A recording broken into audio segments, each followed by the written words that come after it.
বাংলাদেশে যারা 2/3 মেজরিটি পাইছে সেই ব্যক্তি তো আইনের ঊর্ধ্বেই, তাদের আত্মীয় স্বজন গোষ্ঠী জ্ঞাতি তার গাড়ির ড্রাইভার পর্যন্ত আইনের ঊর্ধ্বে উঠে যায়। কল্পনা করেন এই জুলাই সনদটা নাই, যদি না হইতো রাষ্ট্রপতি আদেশ দিতে পারে না, আপনি কল্পনা করেন চক্ষু বন্ধ করে এটা নাই। সংস্কারই করবেন, সংস্কার পরিষদ হিসেবে ওত নিয়ে করলে সমস্যা, যেহেতু আইনে কভার করে না, তাই ওই আইনে তো আপনি নির্বাচনই করছেন, তা নাহলে আপনার নির্বাচন অবৈধ। আমি ওই আইনে নির্বাচন করেন, আপনি সংবিধান মোতাবেক নির্বাচন যেহেতু করেন নাই, আপনি করছেন ওই আইন মোতাবেক, এবং ওই আইনের কার্যকারিতাটাও শেষ। আপনার যদি পজিটিভ অ্যাটিটিউড থাকে এবং আপনি যদি গণতন্ত্রে বিশ্বাসী হন, ক্ষমতার ভাগাভাগিতে যদি বিশ্বাসী হন, কৈফিয়তের জন্য যদি বিশ্বাসী হন, তাইলে আপনি অবশ্যই করবেন। ঠিক আছে, এটা নাই, তাহলে আপনি নির্বাচন করছেন কি হিসাবে? সালাউদ্দিন সাহেব একজন চৌকস লোক। আমি তো ওনারে আজকে কোথায় জানি প্রস্তাব দিলাম যে উনি খুব চৌকস, উনি যোগ্য, উনি লয়ের ছাত্র, তারপরে উনি পার্লামেন্টের মেম্বার এ পর্যন্ত 4র্থবার হইলেন, তারপরে উনি প্রতিমন্ত্রী ছিলেন, উনি প্রধানমন্ত্রী এপিএস ছিলেন, উনি প্রধানমন্ত্রীর আজকের প্রধানমন্ত্রীর টিচারও ছিলেন, এবং আজকে পার্লামেন্টারে যেভাবে টানতেছেন, আমি ওনার ভুল শুদ্ধের বিতর্কে যাচ্ছি না, কিন্তু যেভাবে টানতেছেন সেই হিসাবে তাকে আজকে 4 নম্বর সিটে বসেন। কিন্তু প্রধানমন্ত্রীর সাথে তার তাৎক্ষণিক মানে প্রতি মুহূর্তে কথা বলা দরকার, সেই হিসাবে তাকে পাশে বসানো উচিত। বলতে পারেন ব্যত্যয় ঘটে, ব্যত্যয় কিছু আসে যায় না, আমাদের দেশটা ভালো চলা দরকার। আমি একটু যেতে চাই আবু হেনা রাজ্জাকি।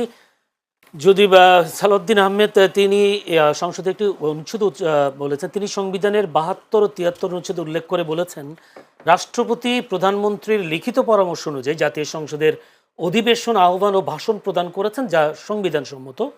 কিন্তু সংবিধান সংস্কার পরিষদের ক্ষেত্রে এমন কোনো সুস্পষ্ট সাংবিধানিক কাঠামো বর্তমানে বিদ্যমান নেই, তিনি এই কথা বলেছেন। তার মানে সংবিধান সংস্কার পরিষদ তিনি এটা হচ্ছে সংবিধান বহির্ভূত, সংবিধানের বাইরে তারা যেতে চান না। ধন্যবাদ আপনাকে এবং আমার বিজ্ঞ বড় ভাই রিপন ভাই। আইনে বিজ্ঞ না, না আলোচক হিসাবে বিজ্ঞ। তো শুভেচ্ছা এবং আপনার চ্যানেল এর দর্শক শ্রোতা। রিপন ভাইয়ের অনেকগুলো কথা বলছে, সেগুলা অনেকগুলোর সাথে আমি একমত, এবং এই সবগুলা কথাগুলা শুনলে পরে মনে হয় আমরা কেমন একটা দেশে আছি, বা কারা আমাদের পরিচালনায় আছে, কে রাষ্ট্রপতি, কীরকম রাষ্ট্রপতি, সংসদে যারা গেছে তারা কোন লেভেলের। আমরা অতীতে দেখছি, আমরা যতই আমি আওয়ামী লীগের বিরোধী থাকি বা জামাতের বিরোধী থাকি বা বিএনপির বিরোধী থাকি, দ্যাট ইজ বা পক্ষে থাকি, কিন্তু আমি দেখছি আপনি ধরেন মওদুদ আহমেদের মতো একজন পার্লামেন্টেরিয়ান, আপনি সুরঞ্জিত সেনগুপ্ত, ইভেন তোফায়েল আহমেদ, আপনি কি বলে এই জমিরুদ্দিন সরকার সাহেবের মতো লোক, ইভেন সাকা চৌধুরী, এই যে লোকগুলো ছিল, যার কার কি অপরাধ কার বিচার এটা অন্য চ্যাপ্টার, কি জাদরেল লোক ছিল। সেই পার্লামেন্টের দিকে এখন আমি তাকাই, আমার কষ্ট হয়, কারা যাচ্ছে, কি বলছে, শিক্ষিত অশিক্ষিত নিয়ে আমি বিবেচনায় নিচ্ছি না। সেখানে তো অভিজ্ঞ স্বরাষ্ট্রমন্ত্রী, অভিজ্ঞ না থাকুক, অভিজ্ঞতা আপনি না থাকুক, কিন্তু আলটিমেটলি আপনি ভুল বলতে পারেন, অ্যাড্রেসিংয়ে ভুল হইতে পারে, যখন আপনি সাবমিশন রাখতেছেন তখন রাখতেছেন কি, সেগুলো দেখবার বিষয়। যেমন ধরেন সালাউদ্দিন সাহেব একজন চৌকস লোক। আমি তো ওনারে আজকে কোথায় জানি প্রস্তাব দিলাম যে উনি খুব চৌকস, উনি যোগ্য, উনি লয়ের ছাত্র, তারপরে উনি পার্লামেন্টের মেম্বার এ পর্যন্ত 4র্থবার হইলেন, তারপরে উনি প্রতিমন্ত্রী ছিলেন, উনি প্রধানমন্ত্রী এপিএস ছিলেন, উনি প্রধানমন্ত্রীর আজকের প্রধানমন্ত্রীর টিচারও ছিলেন। না না, টিচার বলতে কি, টিচার বলতে না না, এটা ঠিক না। যাই হোক হইতে পারে, আমরা যেটা জানছি টিচার বলতে আমি ওই কোনো নেগেটিভ অর্থে না, থাকতে পারে, যেহেতু তার আত্মীয় বটে, তাদের ওটাও না আত্মীয় না, আমি যতটুকু জানি। তো যাই হোক, তারপর সে স্ট্যান্ডিং কমিটির মেম্বার এবং প্রতিমন্ত্রী ছিলেন, ওই হিসাবে উনি যোগ্য। এবং আজকে পার্লামেন্টারে যেভাবে টানতেছেন, আমি ওনার ভুল শুদ্ধের বিতর্কে যাচ্ছি না, কিন্তু যেভাবে টানতেছেন সেই হিসাবে তাকে আজকে 4 নম্বর সিটে বসেন। কিন্তু প্রধানমন্ত্রীর সাথে তার তাৎক্ষণিক মানে প্রতি মুহূর্তে কথা বলা দরকার, সেই হিসাবে তাকে পাশে বসানো উচিত। বলতে পারেন ব্যত্যয় ঘটে, ব্যত্যয় কিছু আসে যায় না, আমাদের দেশটা ভালো চলা দরকার। এইটা একটা দিক। আচ্ছা, আবার যদি বলি যে উনি যেমন বললেন যে অন্তর্বর্তী সরকার মানে এই একটা প্রতারণা করছে, এই আইনটা এই আদেশটা দিয়ে একটা কি বলে প্রতারণার দলিল বলেছেন, প্রতারণার দলিল বললেন। হ্যাঁ, আপনি যখন একটা জিনিস মেনে নিবেন, মেনে নেওয়ার পর কিন্তু জনগণ আপনার উপর আস্থা নিছে, সেখান থেকে আপনি সরে আসলে আপনার সম্পর্কে আমার ধারণা কি হবে? আপনি তখন চিন্তা করলেন না কেন? তখন তো বলার সুযোগ ছিল না যে তা না। 1 নম্বর। 2 নম্বর আসেন, সংস্কার এবং রিফর্ম দুইটা যদি একই জিনিস হয় তাহলে সংস্কার করতে দোষ কি? সংশোধনে যাব কেন? আসলে যেমন রিপন ভাই বলছে দুটোর ভিতরে তেমন কোনো পার্থক্য নাই। অফকোর্স পার্থক্য আছে, কারণ এখানে উচ্চ কক্ষ হবে, নিম্ন কক্ষ হবে। এখানে আপনার আমি বলছি সেটা তো সংশোধনের মধ্য দিয়ে হবে, সংসদের মধ্যে দিয়ে, সংস্কারের মধ্য দিয়ে হবে। সংস্কার হলো পরিবর্তন, অনেক কিছু পরিবর্তন হয়, আমূল পরিবর্তনের দিকে যায়, নতুন একটা ধারা তৈরি হবে। যেমন আপনার উচ্চকক্ষ নিম্নকক্ষ, সেখানে পিয়ার পদ্ধতির উচ্চকক্ষ নাকি আসন ভিত্তিক, এগুলো একটা বিশাল সংস্কার। এখন সংসদ কিন্তু শুধু সংস্কার করে না, সংসদ কিন্তু নতুন আইনও করে। আইন সুতরাং নতুন আইন হবে এবং যেখানে দরকার নতুন আইনটা একদিনে, নতুন আইন হলো আপনি সংবিধানের ভিতরে চলবেন, তার সাথে প্রয়োজনীয় আইন বানাবেন, অন্য আইন, সেই আইনটা আরেক জিনিস। কিন্তু আমার বক্তব্যটা হচ্ছে যে আপনি যদি এখন সংবিধানটাকে সংশোধন করতে চান, সংশোধন করে কোনটা? যেমন ধরেন ওইটা শাস্তি আছে 5 বছর, এটা শাস্তি করলেন 7 বছর, 5 বছর 2 বছর বাড়াইলেন, এইটা সংশোধন। কিন্তু ওই ইয়েটাই থাকবে না, ওইখানে অন্য একটা জিনিস বসবে, এক কক্ষ, দ্বিকক্ষ, উচ্চকক্ষ, নিম্নকক্ষ বানাবেন, এটার জন্য দরকার সংস্কার। এখন আসেন যে আমি আবার একটু মাঝখানে একটা প্রশ্ন করব। জি, এই যে আপনার 13th অ্যামেন্ডমেন্টটা হলো, আমাদের দেশে কি তত্ত্বাবধায়ক ব্যবস্থা ছিল? সেটাই বলতেছি, ছিল না। কিন্তু তত্ত্বাবধায়ক ব্যবস্থা যখন সংবিধানে ইনকর্পোরেট হলো, তখন কি সেটা কি হলো? তখন কি সংস্কার হলো? না না, সেটা বলতেছি, তখন কি তখনকার পার্লামেন্ট কি সংস্কারের এজেন্ডা ছিল? এই যে এইখানেই কথাটা, জনগণের অভিপ্রায়, অর্থাৎ ওই যে তত্ত্বাবধায়ক সরকারটা হয়েছে জনগণের ইচ্ছার অভিপ্রায়, ওই রকম ভাবেই হবে এখন। সেই ইচ্ছার অভিপ্রায় হয়েছে বইলে সংবিধানের বাইরে বসে এই 3 দল মেনে নিছে, মেনে নেওয়ার পর 3 দলীয় রূপরেখা হয়েছে একটা। আর এটাকে আপনি সেই হিসাবে জনগণের অভিপ্রায়, সেই অভিপ্রায়ের ভিত্তিটা বাস্তবায়িত হইল, প্রতিফলিত হলো গণভোট দিয়ে জনগণের অভিপ্রায়টাকে। এখন আপনি বলতেছেন যে জুলাই সনদ বাস্তবায়ন যে আইনটা, এই আদেশটা, এইটা বৈধ নয়, এটা রাষ্ট্রপতি দিতে পারেন না। রিপন ভাই আরেকটা কথা বলছেন, এটা আমিও জানি, যে ওই আদেশে স্বাক্ষর করার পর প্রশ্ন করছিলেন স্বরাষ্ট্রমন্ত্রী যে আপনি এই আদেশে স্বাক্ষর করতে পারেন কিনা। উনি বলেন আমি পারি না, কিন্তু পারাচ্ছে, কথাটা ছিল এরকম, পারাচ্ছে। এখন আমার প্রশ্ন, আপনাকে দিয়ে পারাচ্ছে মানে হলো আপনি স্বেচ্ছায় করেন নাই, তাহলে বাই ফোর্স করেছেন। কে আপনাকে বাধ্য করলো, কে আপনাকে ফোর্স করলো? এটা একেবারে একটা বিশাল তদন্ত দরকার, এবং একটা ক্রিমিনাল অফেন্স করছেন, যেই করে থাকুন, নাম্বার 1। নাম্বার 2, উনি শপথ নিছেন রাগের, অনুরাগের, বিরাগের বশবর্তী হয়ে আমি কিছু করব না, সব কিছুর ঊর্ধ্বে থেকে আমি করব। তা আপনি তো রাগ, অনুরাগ, ভয়, ভীতির ঊর্ধ্বে থাকার কথা। আপনি তাহলে কোথায় ভয় পেয়েছিলেন? আর ভয় পেয়ে করলে আপনার উপরে দেশ দায়িত্ব দিবে কেন রাষ্ট্রপতির? আপনি কি হিসাবে রাষ্ট্রপতির দায়িত্ব নিছেন? আপনাকে যদি প্রেশার দিয়ে করানো যায়, আপনি তো এই রাষ্ট্রপতি পদে আপনার নিজেরই থাকা উচিত নয়। ভেরি সিম্পল কোশ্চেন আমার, আপনার নিজেরই থাকা উচিত না। কারণ আপনি ভয় ভীতির ঊর্ধ্বে থাকতে পারেন, you don't have the right to take the position of president, rather you are to quit it. Very simple. কারণ একটা রাষ্ট্র, এটা তামাশা না, এটা কোনো ক্লাব সমিতি না। এইবার আসেন জুলাই সনদ। আপনি তর্কের খাতে আমি ধরিলাম সহজ ভাষায়, এই হলো জুলাই সনদের ভিত্তি, মানে জুলাই সনদের আদেশ। কল্পনা করেন এই জুলাই সনদটা নাই, যদি না হইতো, রাষ্ট্রপতি আদেশ দিতে পারে না, আপনি কল্পনা করেন চক্ষু বন্ধ করে, এটা নাই, ঠিক আছে, এটা নাই, তাহলে আপনি নির্বাচন করছেন কি হিসাবে? আপনি এই সংসদ ভেঙে যাওয়ার পর নির্বাচন হবে 90 দিনের মধ্যে, আপনি 2026-এর ফেব্রুয়ারিতে নির্বাচনটা করলেন কি হিসাবে? এটা নাই মনে করেন, এই আদেশটা নাই, আপনি নির্বাচন করলেন কিভাবে? এই আদেশ দিয়ে তাদেরকে বাঁচানো হয়েছে কেন আমি বলি, এই আদেশে আছে নির্বাচন সম্পর্কে 2-এর নিয়ম, সংসদ নির্বাচন অর্থ এই আদেশ জারির অব্যাহতি পরে অনুষ্ঠিত জাতীয় সংসদের সাধারণ নির্বাচন। এই আদেশ হওয়ার পর যে সংসদ নির্বাচন হবে সেটার কথা বলা হয়েছে, আপনাদেরকে বাঁচাই দিছে। আপনি সংবিধানে নাই, সংবিধান মোতাবেক নির্বাচন হয় নাই। সংবিধান মোতাবেক নির্বাচন হওয়া উচিত ছিল 8 অগস্ট 2024-এ, ওত নেওয়ার পর 7 নভেম্বর 2024-এর মধ্যে নির্বাচন হওয়ার কথা। নির্বাচন হয়েছে 2026-এর 12 ফেব্রুয়ারি। চ্যালেঞ্জ করলাম, দেখান আমার এই সংবিধানে কোথায় পারমিট করে। আপনাদেরকে যদি বাঁচতে হয়, বৈধতা নিতে হয়, তাহলে এই জুলাই সনদের যে আইনটা, আদেশটা, এটাকে আপনাদের মেনে নিতে হবে।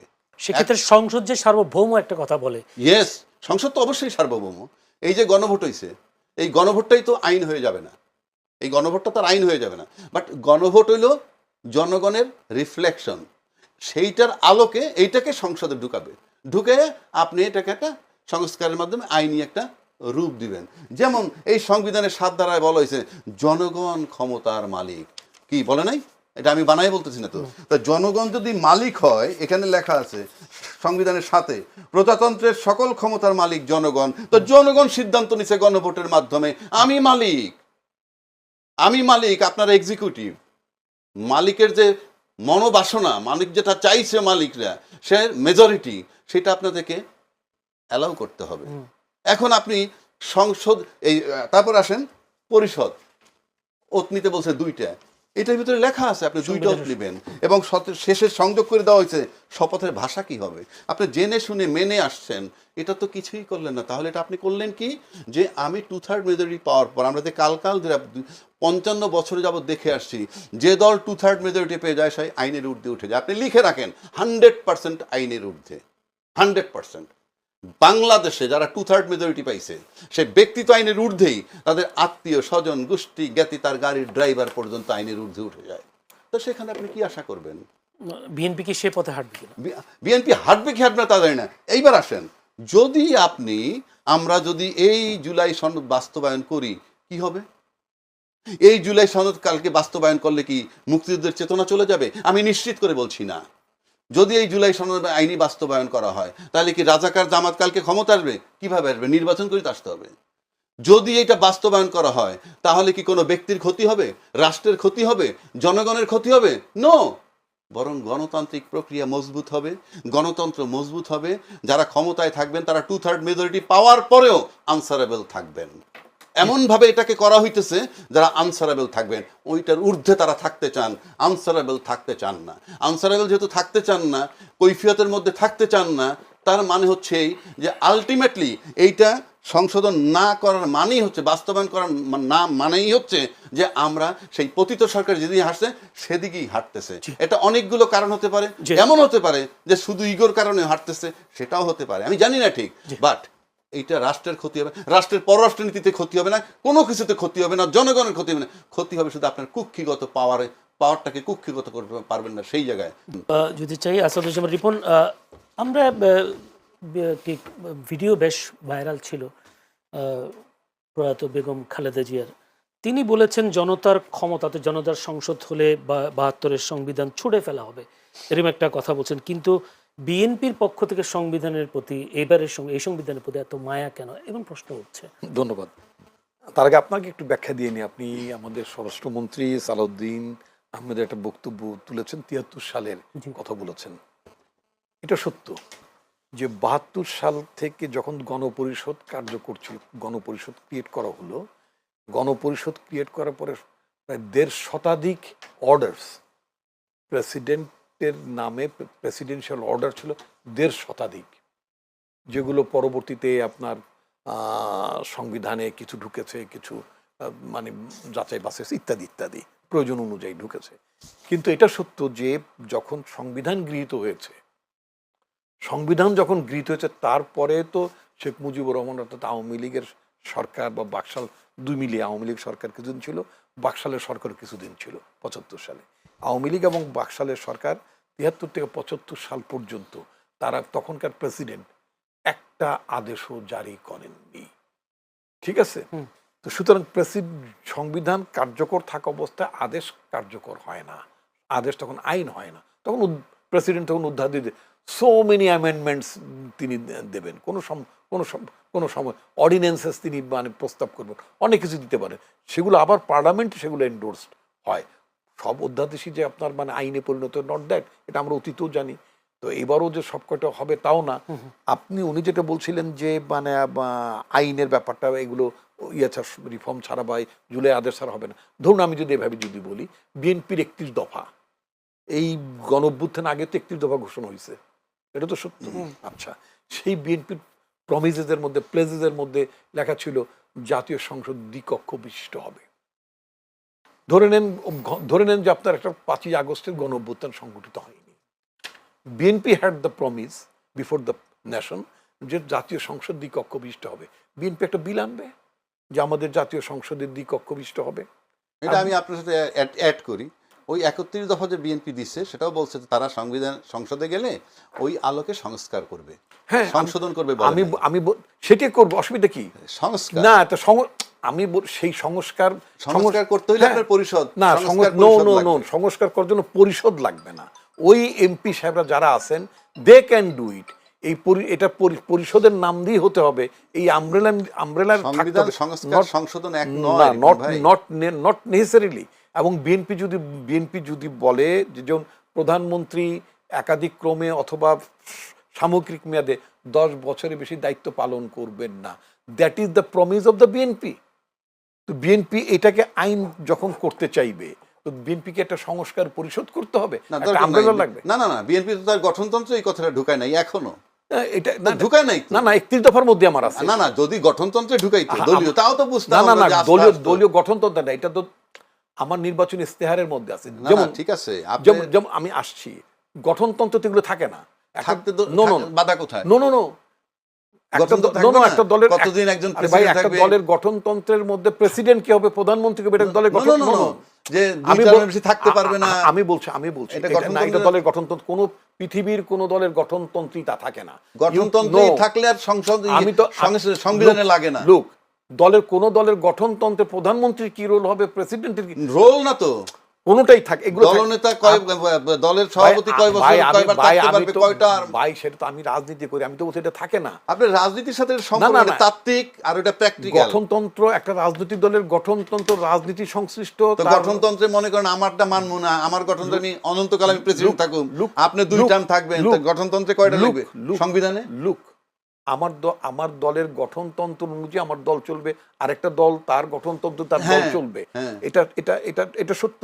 কিন্তু সেই দলের গঠনতন্ত্রের মধ্যে প্রেসিডেন্টের মেয়াদ, প্রধানমন্ত্রীর মেয়াদ, এগুলো উল্লেখ থাকে না। প্রেসিডেন্টের মেয়াদ প্রধানমন্ত্রীর মেয়াদ না তো। না না না, দলের লোকিত প্রেসিডেন্ট হবে একজন ব্যক্তি দলের প্রধান কতবার থাকতে পারবে? না না, কিংবা দলের সভাপতি দলের সভাপতি থাকলে প্রধানমন্ত্রী দলের সভাপতি থাকতে পারবে না, এটা গঠনতন্ত্রে লিখতে হবে। এটা তো দলের গঠনতন্ত্রের মধ্যে ক্যাটেগরিকে লেখা আছে। আমার দলের মধ্যেই বরং আছে যে পার্টির প্রধান যিনি তিনি নির্বাচিত হবেন, এমনকি সেকেন্ড যিনি আছেন সিনিয়র ভাইস চেয়ারম্যান তিনি নির্বাচিত হবেন, এটা আমার দলের মধ্যেই আছে। এখন আমার দলের মধ্যে না, এটা না, আমি তো বলছি আপনার দলের এটা গঠনতন্ত্রে ঢুকায় নাই, সেটা না, বলছি। আমার দলের এটা আমার দলের এগুলো আমরা অনেক আগে বিতর্ক করে ফেলছি। এটা কোনো ব্যবস্থা শেষ ইয়ে না। করতে হবে। এখন যদি মনে করেন আপনি একটা আইন যদি তৈরি করতে চান যে ওই যে বললাম যে পার্লামেন্ট দ্বিকক্ষ বিশিষ্ট হবে, অথবা জাতীয় সংসদ যেহেতু দ্বিকক্ষ বিশিষ্ট হবে, জাতীয় সংসদের উচ্চ কক্ষের সদস্যরা কি নামে পরিচিত হইবেন, যেমন ভারতে বলে রাজ্যসভা, বলে লোকসভা, দুই সভার লোকটাই কিন্তু এমপি হিসেবে পরিচিত। এখন এগুলো করার জন্য আপনার একটা সংস্কার পরিষদ, you don't need to create another umbrella. আপনি এটার মধ্য থেকে আপনি করতে পারেন। এখন আপনি বলবেন আপনি করবেন কিনা, that is the vital question, যে আপনি যা যা প্রতিশ্রুতি দিয়েছেন will you do it or not. আমার কথা হচ্ছে কি, যেহেতু অর্ডারটা মানে আমাদের পার্টি যে বিবেচনা নিয়েছে বা আমাদের সংসদীয় দল যেটা পর্যালোচনা করেছে, সেটা হচ্ছে যে তারা যেটা বিবেচনা করেছেন যে অ্যাজ প্রেসিডেন্ট তিনি সংবিধান বহাল থাকা অবস্থায় তিনি অর্ডার দিতে পারেন না, অর্ডারটা কার্যকর নয়। কিন্তু অর্ডার কার্যকর না হলেও বিএনপি যেই সমস্ত সংস্কার ইস্যুতে রাষ্ট্রের পরিবর্তন ইস্যুতে যে বিষয়গুলোতে বিএনপি একমত পোষণ করেছে, এবং এটা তো গণভোটের মধ্যে উল্লেখ করা আছে, বিশেষ করে 4 নম্বরে রাজনৈতিক দলগুলো যারা নির্বাচিত হবেন তারা তাদের এজেন্ডা অনুযায়ী তারা সেটা বাস্তবায়ন করবেন। এমনকি আমার দলের ইস্তেহারের মধ্যে একটা ভাইস প্রেসিডেন্ট পোস্ট আমাদের পার্টির চেয়ারম্যান যিনি যখন নির্বাচন আগে নির্বাচন ইস্তেহার ঘোষণা করলেন, সেখানে উনি অ্যানাউন্স করলেন যে বিএনপি নির্বাচিত হলে রাষ্ট্রে একজন উপরাষ্ট্রপতি পদ তৈরি হবে। তাহলে এইটা তো একটা মেজর বিষয়, তাই না? তাহলে এইগুলো করার জন্য কি আমার একটা সংস্কার পরিষদ ছাড়া country create the position of the vice president? ধন্যবাদ। নিশ্চয়ই আমরা নারাজি, আপনি 1 মিনিট বলতে চান কি Very সংস্কার simple, করা আপনি হবে না? যদি মনে করেন যে সংস্কার করবে, ওনারা যেটা বলতেছে ওনাদের 31 দফায় উচ্চ কক্ষ নিম্ন কক্ষ আছে, এটা সংস্কার। তো সংস্কার যদি আপনি করবেনই, তাহলে সংস্কার পরিষদ আকারে করলে আমার তো দরকার কাজটা, Right. আমার তো বিতর্ক দরকার নাই। তো আমরা যেহেতু একটা প্রক্রিয়ার মধ্যে দিয়ে আসছি, সংস্কারই করবেন, সংস্কার পরিষদ হিসেবে ওত নিয়ে করলে সমস্যা যেহেতু এটা আইনে কভার করে না, তাই ওই আইনে তো আপনি নির্বাচনই করছেন, না। তা নাহলে আপনার নির্বাচন অবৈধ। না, না, আমি এই ওই আইনে সংবিধান নির্বাচন- মোতাবেক আপনি নির্বাচন করেন আমি নাই। ওই আইনে No, নির্বাচন no, করি আপনি নাই। সংবিধান মোতাবেক নির্বাচন যেহেতু করেন নাই, আপনি করছেন ওই আইন মোতাবেক, এবং ওই আইনের কার্যকারিতাটাও শেষ।